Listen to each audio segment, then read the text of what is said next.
पीछे बाटे बड़ी धाका सुनी भाड़ा के चलते नाम आई जानी करी लुब लुब मन होता बुब चुप देखी देह गईल बुसिनाई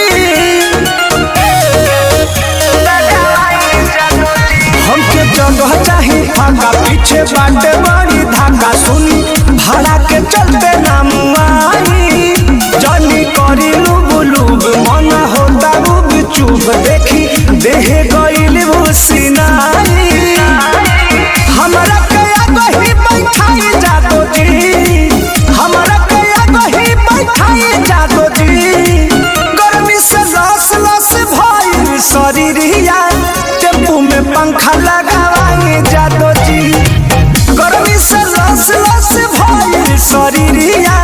टेम्पू में पंखा लगावाई जातो जी लगा लीजिए।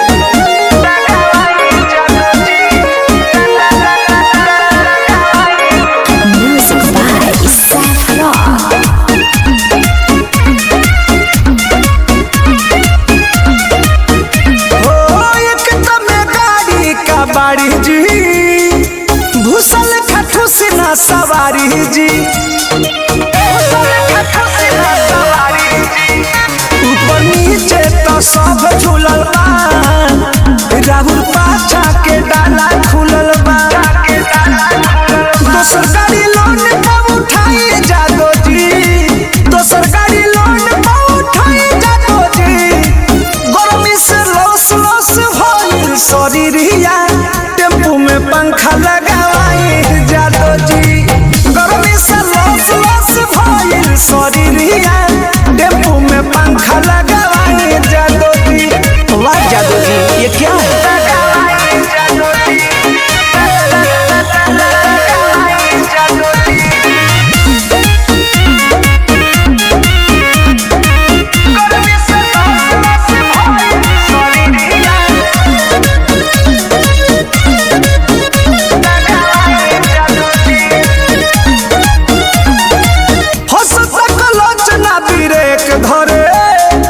रोज रोज खाली राउर भाड़ा बढ़े अरे भाड़ा लीजिए मगर व्यवस्था दीजिए चारों तो सीट फाटल बा ऊपर छतरी पपवन सटल बा पर्वत विशाल ना मुआई जादो जी सब सम्राट ना मुआई जादो जी गर्मी से लस लस भइल शरीरिया टेम्पू में पंखा लगावाई जादो जी गर्मी से लस लस भइल शरीरिया टेम्पू में पंखा लगावाई जादो जी। इसे कैसे जादो जी भादो में पंखा लगावेले।